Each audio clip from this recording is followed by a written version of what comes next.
बिहार के चुनाव में सबसे बड़ा फैक्टर है वोटर्स की विचारधारा।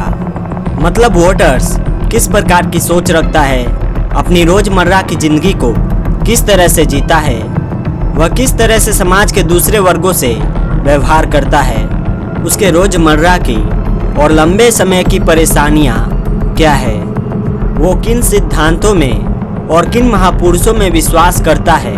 बिहार का चुनाव वास्तव में विचारधारा का एक युद्ध है और चुनाव में विभिन्न पार्टियों को वोटर अपनी विचारधारा पर तोलता है और जिधर उसकी विचारधारा मेल खाती है वहां उस पार्टी और उस कैंडिडेट को वोट देता है। तो इस वीडियो के अंदर हम समझते हैं कि बिहार में कितने तरह की विचारधाराएं प्रचलित है और उनको मानने वाले लोग अमूमन कितने हैं और किस विचारधारा के लोग किसे वोट देंगे। तो बिहार में जो पहले नंबर की विचारधारा है वो है जातिवाद। जी हाँ, बिहार में जाति के नाम पर वोट देना एक आम बात है। जो जातिवादी विचारधारा है इसे मन में रखने वाले वोटर अपनी ही जाति के उम्मीदवारों को वोट देना पसंद करते हैं और जातिवाद के सामने वह उम्मीदवार की शिक्षा, उसका चाल चलन, उसकी आपराधिक पृष्ठभूमि या उसकी वादा खिलाफी, इन सबको नज़रअंदाज कर देते हैं। बिहार में लगभग 70% से अधिक लोग जातिगत विचारधारा में विश्वास करते हैं। भले ही जातिवाद को पूरे बिहार में बहुत ही बुरा माना जाता है, किंतु इस विचारधारा की वजह से जो दबी कुचली जातियां हैं वो एकत्रित हुई और उन्होंने अपने ऊपर हो रहे शोषण का जबरदस्त विरोध किया। और इस विचारधारा के लोग अपनी अपनी जाति के हिसाब से अपनी अपनी पसंद की पार्टियों और उन पार्टियों में भी अपनी जाति के नेता को वोट देते हैं। जैसे यादव जाति के लोग मुख्य रूप से राष्ट्रीय जनता दल और पासवान जाति के लोग चिराग पासवान को वोट देना पसंद करते हैं और इसी के चलते बिहार में अनेक बार बाहुबली और आपराधिक पृष्ठभूमि के नेता चुनाव जीतते रहे हैं। बिहार में दूसरे नंबर की विचारधारा है हिंदुत्ववादी विचारधारा। इस विचारधारा को मानने वाले व्यक्ति हिंदू धर्म में चरम विश्वास करते हैं। उनका कहना है कि दुनिया का सबसे पुराना और सबसे अच्छा धर्म हिंदू धर्म है।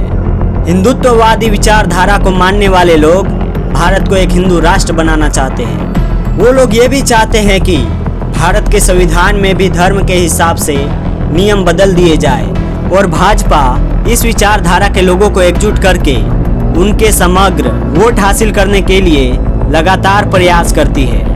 और इसी विचारधारा की वजह से भारत में सनातन धर्म जो कमजोर हो रहा था वो मजबूत हुआ और बहुसंख्यक हिंदू समाज को एक नई शक्ति प्राप्त हुई है। बिहार में अगली विचारधारा है इस्लामिक विचारधारा।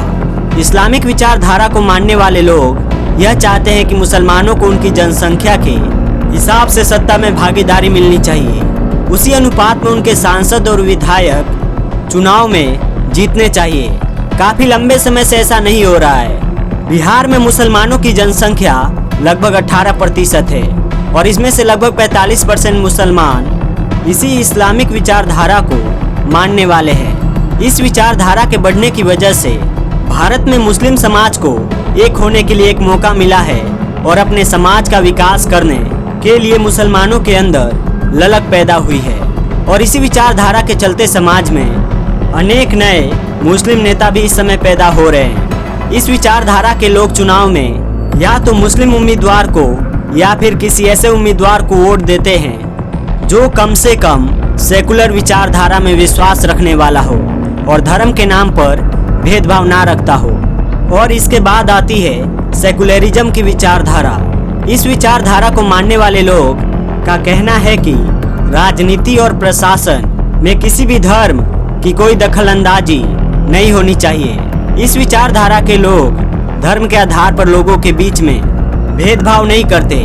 सेकुलर विचारधारा के लोग अपने धर्म का पालन करते हैं और दूसरों को भी उनके धर्म का पालन शांति से करने देते हैं। वे एक दूसरे के धर्म की विविधताओं का भी सम्मान करते हैं। जैसे कि बहुत सारे हिंदू ईद पर मुसलमानों के घर जाते हैं और बहुत सारे मुसलमान होली पर हिंदुओं के साथ होली खेलते हैं।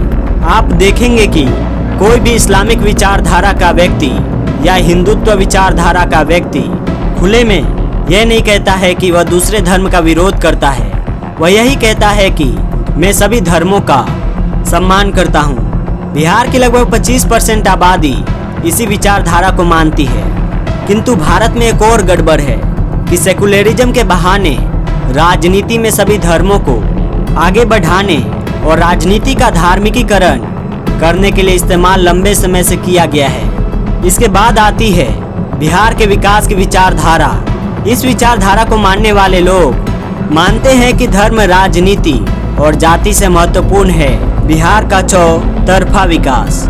इस विचारधारा को मानने वाले लोगों का कहना है कि बिहार की जनता के वास्तविक मुद्दे हैं शिक्षा, चिकित्सा, सड़क निर्माण और इंफ्रास्ट्रक्चर का डेवलपमेंट। वो कहते हैं कि सिर्फ उसी उम्मीदवार को वोट दो जो बिहार में मूलभूत सुविधाएं जनता को दे सके और बिहार को एक विकसित राज्य बनाने में अपनी अहम भूमिका निभाए, और जो बिहार से पलायन हो रहा है उसको रोक सके।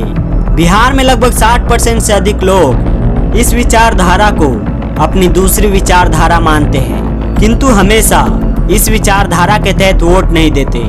यह विचारधारा सबको चाहिए, विकास की विचारधारा तो सबको चाहिए, लेकिन कोई इसके लिए अपनी दूसरी विचारधारा को छोड़ने के लिए बिहार में तैयार नहीं है। मेक बिहार ग्रेट अगेन जैसे नारे इसी विचारधारा को मानने वाले लोगों को आकर्षित करने के लिए बनाए गए। बिहार में अगली विचारधारा है कम्युनिस्ट विचारधारा। यह एक अंतर्राष्ट्रीय विचारधारा है जिसके जन्मदाता कार्ल मार्क्स कहे जाते हैं। फ्रेडरिक एंजल्स और लामर लेनिन, स्टोलिन, माओ सेतुंग और फिदल कास्त्रो जैसे नेताओं ने अपने अपने देश में इस विचारधारा को लेकर क्रांति की है। इस विचारधारा के लोग मानते हैं कि बिहार के जमींदार, अति धनाढ्य और पूंजीपति लोग मिलकर बिहार के मजदूरों का और बिहार की जनता का शोषण कर रहे हैं। वो ये भी मानते हैं कि बिहार की संपदा जैसे जमीन, जंगल, खदान, पानी, इन सब को लूटकर अमीरों ने गरीबों का जीना दूभर कर रखा है। बिहार में इस विचारधारा को मानने वाले लगभग 8% लोग हैं और ये लोग मुख्य रूप से कम्युनिस्ट पार्टियों को वोट देते हैं। लोगों का कहना है कि जब तक पूंजीवाद रहेगा तब तक हाहाकार रहेगा, और जब तक पूंजीवाद रहेगा तब तक हम जनता का संघर्ष आगे लेकर जाते रहेंगे। बिहार की जनता का अगली विचारधारा है समाजवादी विचारधारा या गरीबी और अमीरी की विचारधारा। इस विचारधारा के लोग गरीबों और अमीरों के बीच में सामंजस्य बैठाने का काम करते हैं। वो लोग गरीबों के लिए कल्याणकारी योजनाएं बनाने, गरीबों को सस्ती सुविधाएं, मुफ्त सुविधाएं देने के पक्षधर हैं। इस विचारधारा के लोग समाज में बहुत सारे गैर सरकारी संस्थान भी चलाते हैं। गरीबों की मदद के लिए अमीरों से और सरकार से फंड लेते हैं और शिक्षा, चिकित्सा, सामूहिक विवाह, भोजनशाला जैसे धार्मिक और जन कल्याण के लिए काम करते हैं। बिहार में लगभग 35% वोटर इस विचारधारा को मानता है, किंतु लोगों का यह भी कहना है कि अगर सरकार और दूसरी संस्थाएं इसी तरह से समाजवाद के बहाने लोगों को अनाज देती रहे और उनको पैसे देते रहे तो लोग आलसी हो जाएंगे और उनके ये मुफ्तखोरी का जो बोझ है वो मध्यम वर्ग में जो टैक्स पेयर्स है उनके ऊपर पड़ेगा। बिहार में अगली विचारधारा है रोजगार और बेरोजगारी की विचारधारा। यह बात सच है, बिहार पूरे राज्यों में सबसे ज़्यादा बेरोजगारी वाला राज्य है। बिहार के लोग दूसरे राज्यों से लेकर दूसरे देशों में मजदूरी से लेकर बुद्धिजीवी कार्य करने के लिए पलायन करते हैं। भारत के दूसरे राज्यों के किसान और फैक्ट्रियों के मालिक बिहारी मजदूरों पर ही टिके हुए हैं। वहाँ अधिकतर मजदूर बिहार के लोग हैं जो रोजगार और बेरोजगारी की विचारधारा को मानने वाले लोग हैं। उनका कहना है कि बिहार में रोजगार सबसे बड़ा मुद्दा है। उनके अनुसार बिहार में अपराध, अश्लीलता और अत्याचार का सबसे बड़ा कारण है बेरोजगारी। इस विचारधारा को मानने वाले लोग मानते हैं कि यदि सभी को सम्मानजनक रोजगार मिल जाए तो समाज की अनेक समस्याएं हल हो जाएगी। तो ये थी बिहार के वोटर्स की कुछ विचारधाराएं। हर वोटर के मन में 2 से लेकर 3 विचारधाराओं के बीच में द्वंद्व चलता रहता है। जैसे जातिवाद और विकास के बीच में द्वंद्व चलता रहता है, हिंदू राष्ट्र और रोजगार के बीच में द्वंद्व चलता रहता है, इस्लामिकरण और सेकुलरिज्म के बीच में द्वंद्व चलता रहता है और सभी राजनीतिक पार्टियां वोटर्स के इन विभिन्न विचारधाराओं से संबंधित कैंपेन करती है, भाषण लिखती है, मैनिफेस्टो बनाती है और वोटर्स को रिझाने का काम करती है। बिहार का चुनाव विचारधाराओं का एक महायुद्ध है। कौन सी विचारधारा जीतेगी यह तो वक्त ही बताएगा। आपको यह वीडियो कैसा लगा? क्या हमने आपकी विचारधारा के बारे में बात की? क्या कोई विचारधारा हमसे छूट गई? हमें कमेंट सेक्शन में बताएं। डिजिटली टॉक्स इंडिया को सब्सक्राइब करें और राजनीति में आगे बढ़ें।